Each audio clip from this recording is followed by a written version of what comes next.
Фарух Камалов вернулся в Крым после 8-месячного заключения в украинском СИЗО. Бывший замминистра спорта Республики Крым был арестован в Украине по обвинению в государственной измене и осужден на 3 года условно.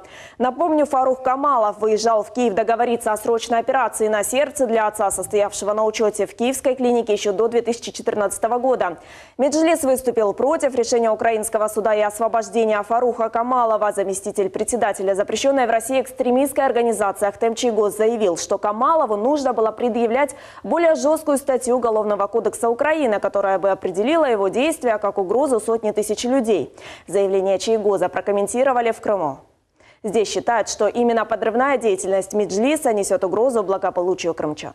Очередной раз представители запрещенной организации показывают свое истинное лицо, что никакой защиты прав крымских татар у них не присутствует, что эти люди всегда рассматривали крымских татар как источник манипуляции, личной наживы, что весь напускной их ура-патриотизм – это в первую очередь желание манипулировать в угоду третьим лицам крымскими татарами.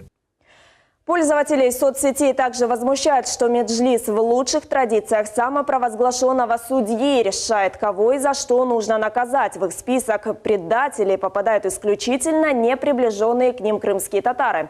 Ведь Меджлис в лице Чийгоза требует посадить за измену украинскому государству Фаруха Камалова, в то время как активную деятельность на Украине у всех на глазах ведут его жена Эльмира Аблялимова, занимавшая в российском Крыму должность директора Бахчисарайского историко-культурного заповедника, Ленур Ислямов, экс-заместитель председателя Совета министров Республики Крым, Ильми Умеров, экс-председатель Бахчисарайской районной государственной администрации. Эта ситуация показывает, что для Меджлиса мораль избирательна. Это политика двойных стандартов. То есть они сегодня понимают, что от кормушки их оторвали.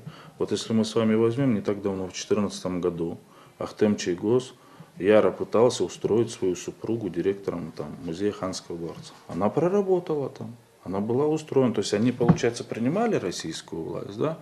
Возьмем того же Ильми Умерова. Он тоже хотел быть главой администрации. По-моему, он работал главой администрации в российский период, да, или заместителем.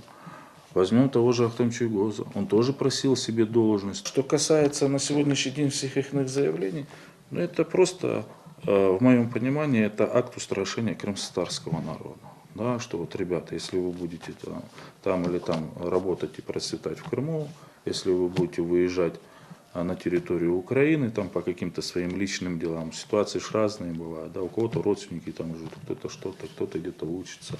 Значит, вы будете сидеть в тюрьмах с их слов. И в моем понимании они радуются от того, что на сегодняшний день власть, которая пришла через государственный переворот, она на сегодняшний день просто тупо может сажать крымских татар по придуманным, по вымышленным статьям. Да? То есть, и это печально. Мы должны обращаться в международные институты, и как можно быстрее мы все в одно услышание должны кричать, что эти люди не представляют крымско-татарский народ.